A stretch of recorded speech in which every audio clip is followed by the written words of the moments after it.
progress of this team, say through the autumn campaign and through this championship? Yeah, like we hold ourselves to the highest standards, you know, and I mean, if you ever want to get up for a game, Faz is the right man to have in your corner because, Jesus, for an Englishman, he can really rile up a few Irishmen. But, you know, we're coming in leaps and bounds. We're a division of the sort of rugby we wanted to play, and we started to play it. The execution's not quite there, but I think there's still room for improvement. Yeah, well, he's saying all the right things as well. You know, you listen to Andy Farrell there saying we're only just getting started. He's talking about being on the right track, still room for improvement, which is exactly what Irish fans want to hear tonight from this team. Oh, 100%. Like when you look at this, the last 12 months, you've seen them kind of grow, I think, you know, physically, emotionally, mentally even, particularly in this last Six Nations, actually, you know, physically with our game, like James Lowe touched on it, there's a lot there they got to work on. But I think kind of mentally and emotionally in those really tight moments, they're learning to back themselves. They're learning what works. They learned lessons in the France game, the Italy game, the Wales game, the England game. And that will stand to them, I think, going forward. And definitely they'll pick up a couple more lessons when they go down to New Zealand. Yeah, that's for sure. How much do you think they've progressed over the last couple of weeks, Jerry? Well, if you compare the previous Six Nations to this one, it's a massive improvement, and you see from James Lowe talking about it there, saying there's so much more to come because we're basically the second best team in the tournament at the moment. So that's gives us something to strive for, which has been the best. So I think that they improved hugely. I think that they've added depth in around the 2 position. I think last Six Nations, Ronan Kelleher was just coming into the mix. Now Ronan Kelleher is a proven international hooker of real quality, and then you've Dan Sheehan backing him up.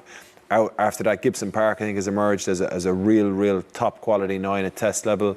Caelan Doris, Jack Conan, and the guy who's really brought it together for me is Hugo Keenan, because there was, you know, when Rob Kearney stepped out, there was a lot of questions around who's going to fill his shoes.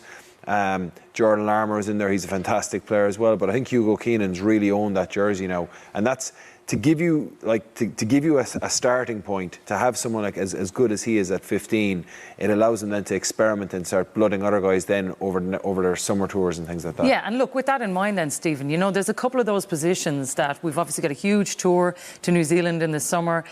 What does he want to get out of that now, coming off the back of a Six Nations like this? Yeah, there's chat of a Mari game, there's chat of a midweek game as well, so 5 games down there. It's going to be tough. You're going to need a big squad, but just touching on Jerry, you've also Mikey Larry, James Hume, you know, Mac Hansen, guys who were brought in and really performed in the Six Nations at a high level. He's going to be calling on those boys down in New Zealand. And I suppose we're going to possibly move on to the debate of does Johnny Sexton go down there, but I think he's got to bring a few more of these younger guys, the likes of Tom O'Toole, who, you know, is getting a few games for Ireland, more for Ulster. Send them down there, more experience, it gets a really good experienced outfit. So yeah, I think it's just keep blooding these young fellas, but they want to go down there and win. They've beaten New Zealand a couple of times at home. They want to go away, get a result down there, and again write another bit of history. Let's get into that Sexton debate then. Jamie, what do you do? Look, let's zoom out for a second. Like, Andy's used 60 plus players. I think he's capped, what, 26 players, something like that. So he's been really good at bringing talent through, like the guys have touched on. What did we, coming into the Six Nations, there was a lot of chat about can Joey do it at test level in the Six Nations. I think he can, but what did we learn? He needs more experience. If you're Johnny the player, the captain, you want to go down there, you want to take a scalp in New Zealand. But if you're looking at it from a bit of a strategic lens and developing the depth, where after Joey it kind of gets a little bit grey, I think you look at the possibility of maybe leaving Johnny at home and bringing someone like a Joey down and give him game time. But Johnny's sitting at home going, many games have I got left for Ireland? He's retiring after He's not going to like that, yeah. The 2023 World Cup, he's hanging up the boots. So he's got, what, another 10 caps in him, 12 caps? So he's going to be like, I want to play every game. He'll be banging down on Andy Farrell's door. But Jerry, you made a good point about maybe playing the first test, but younger guys learning from him, seeing how he prepares for the game, how he manages the team around him, something that you would highly recommend. Yeah, I think I understand Jamie's point, and we do have to have like, the benefit of this Six Nations is that when we lost Ronan Kelleher, Dan Sheehan was ready to go.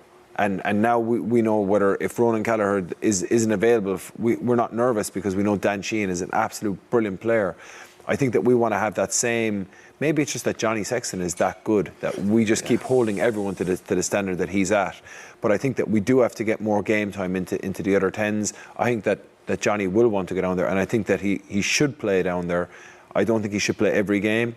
I also think that he will help the other 10s. Yeah, and look, he's also the captain of this team. It's very hard to not want that kind of leadership going to New Zealand of all places, you know. 120%. Yeah. I don't disagree with you, right? And look, if you're the player, you're like, I want to go. If you're the captain, that's what you want. You want him fighting to be down there. I'm just saying we have to think about giving game time to other players that are going to fill in. He will get injured at some stage, right? Or most likely he will get injured. All players get injured at some stage. It happened to it as several different World Cups with Johnny as well.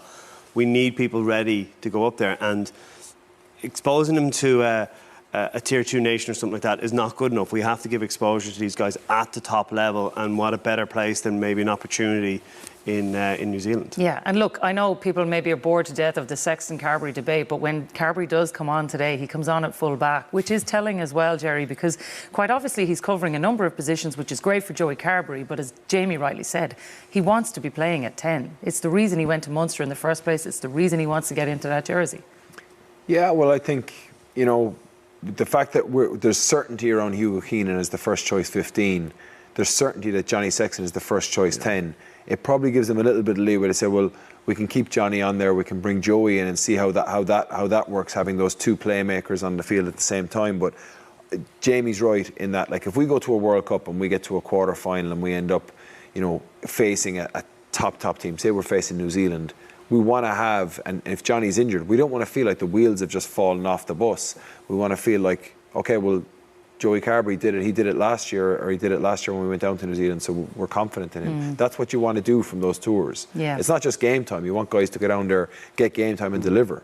Yeah. So that gives you confidence. And look, that's understandable from that point of view. What else does Andy Farrell need to get from this tour as he looks ahead? You know, look, he's built on a really, really good Six Nations here as well, Stephen, you know? Yeah, I think a couple of positions, loose head prop, specifically for me, you know, Cian Healy, Andrew Porter's out injured, Cian Healy, who's backing him up. That's where the strength and depth comes into it if there's a couple of injuries. Maybe as well, if you know, Josh van der Fleer goes down, is it Nick Timoney who's stepping up? He hasn't had any game time in the Six Nations whatsoever. I know he played particularly well during the autumn series. But just one or two positions that you'd be wary of, where if you look at New Zealand, they drop 2 or 3 lads, it's okay. You just call on the other boys and they slip in seamlessly. So yeah, I think Andy Farrell just want to build on what's already there. Their game plan has come on leaps and bounds. You know, the tip-on passes, the offloads, you know, the way they're flooding the channels when they make line breaks. They're a lot more clinical. With 24 tries, you said, Jackie, that they've scored in this year's tournament. So yeah, that's the vein of form that you want. And it seems like a really happy camp. You listen to Andy Farrell, he seems in a really good place. Yeah, why wouldn't he be? Because that has been a great championship for Ireland, that is for sure. Well,